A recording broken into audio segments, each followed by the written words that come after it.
I found myself wandering down a nostalgic path after stumbling upon some high school musical clips on my feed. Curiosity piqued, I began digging into what the stars had been up to, where they were now, how they'd changed, and especially how they looked. That's when one name stood out, Zac Efron. Most of us remember him as the undeniable heartthrob of that Disney era, the guy women and girls everywhere were swooning over. But in recent years, Zac looks strikingly different from the image many of us hold. So, what happened? How did we get here? That's the journey began back in the early 2000s.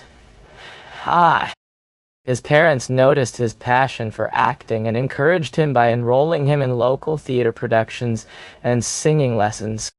It wasn't long before a talent agency spotted his potential. He started landing roles in various films and shows.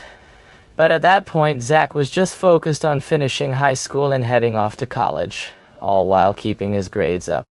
Then came the breakthrough.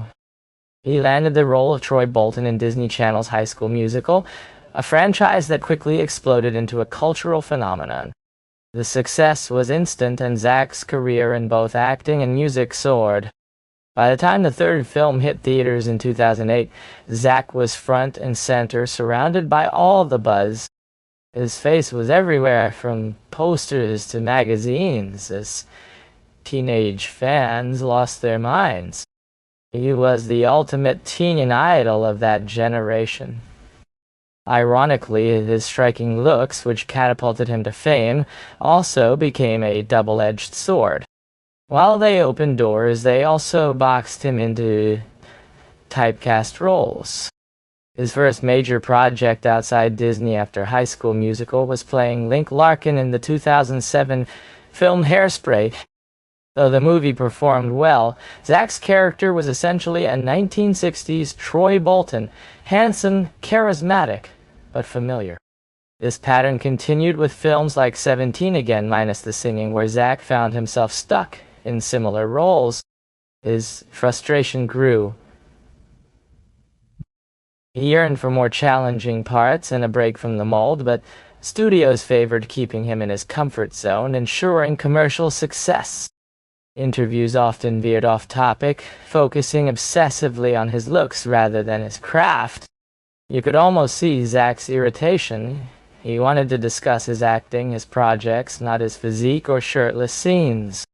Determined to change course, Zac began making calculated choices. He started turning down roles that didn't align with the path he envisioned, like Footloose.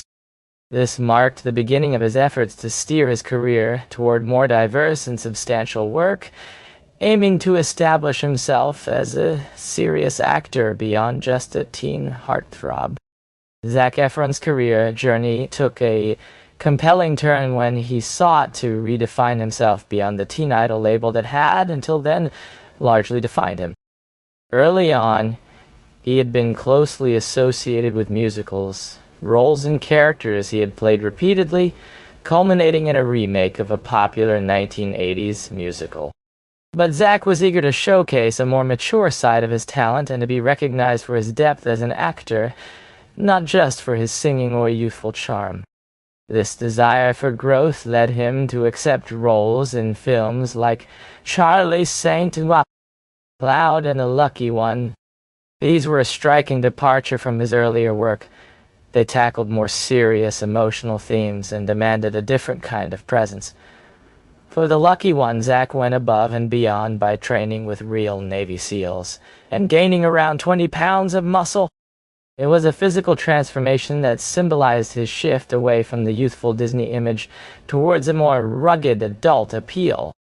However, despite these efforts, the transition didn't entirely land the way Zac might have hoped. The attention he attracted remained mostly from a younger teen-based audience, somewhat pigeonholing him as a visual icon rather than a versatile actor. Even as he took on films like The Paperboy and At Any Price, which allowed for more dramatic exploration, it became clear that his physical appearance often overshadowed his acting abilities. He found himself repeatedly cast in roles where being the attractive, desirable guy was the primary trait expected of him. This emphasis on Zac was highlighted in moments like the film The Awkward Moment, where he appeared nearly nude on screen. In an interview, when the audience of women began to roar with excitement, his face betrayed a mix of discomfort and frustration, a raw glimpse into the tensions between his public image and personal feelings.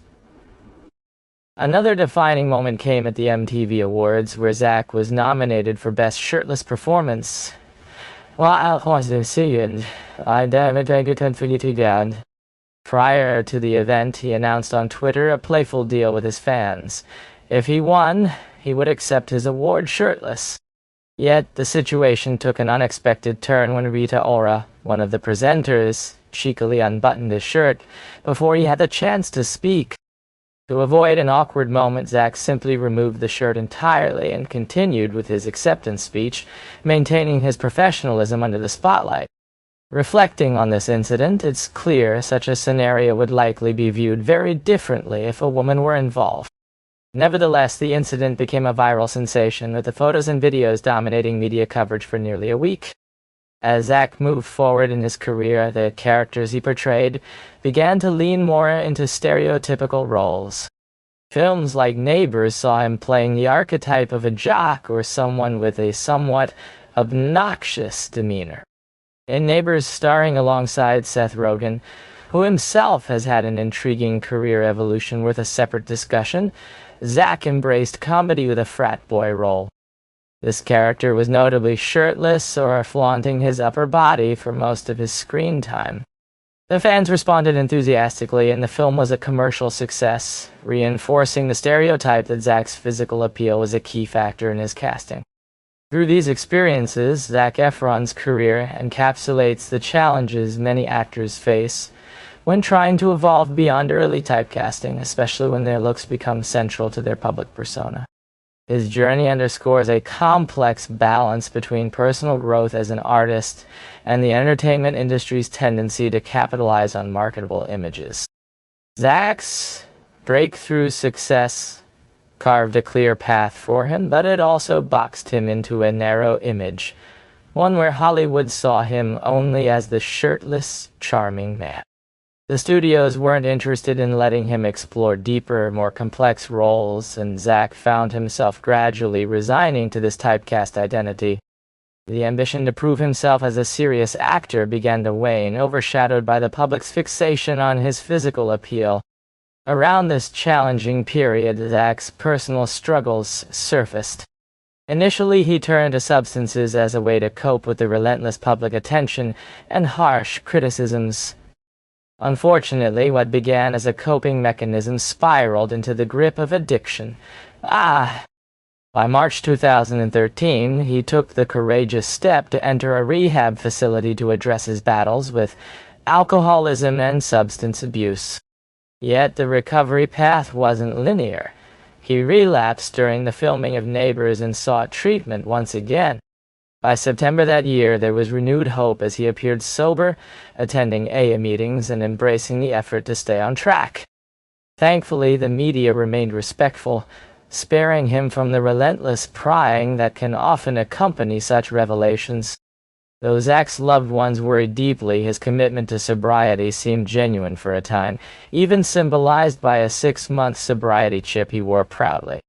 In the years that followed, he took on several film projects. Titles like We Are Your Friend's Dirty Grandpa and Neighbors 2, where his roles still leaned heavily on his physical presence rather than his acting depth. Sadly, these films stumbled both critically and commercially as audiences grew weary of surface-level performances. Then came 2017's Baywatch, a role that not only continued to limit the diversity of his acting opportunities, but began to take a toll on his physical and mental well-being. Unlike his earlier appearances where his muscular physique was evident but balanced, here Zac pushed his body to an extreme. He described an intense ritual of eating only clean fish or meat with sweet potatoes throughout filming, entering a state of ketosis that drained him. Reflecting on it, he admitted feeling sympathy for himself given the punishing regimen.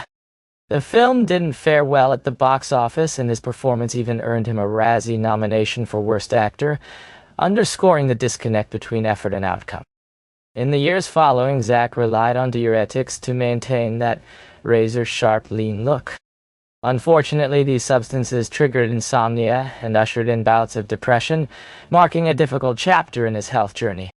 Recovery was slow and required tremendous resilience, especially as he worked to regain stability after ceasing use of these harsh substances. This phase illuminated how deeply intertwined his physical image, health, and career struggles had become. The battle wasn't just for diverse roles, but for his well-being on every level. Zac finally felt like himself again after some intense periods in his career. He realized something important. Just like after finishing that intense movie, he didn't want to push himself to such extremes again. Taking care of his heart and mind became a priority. Following this realization, Zac decided to step away from those heavier roles and return to his musical roots. He took on the role of Philip Carlyle in The Greatest Showman, starring alongside Hugh Jackman. This part was a refreshing change of pace, bringing much more depth and nuance compared to the lighter or one-dimensional characters he'd played previously. The film was a huge hit at the box office and even snagged several award nominations.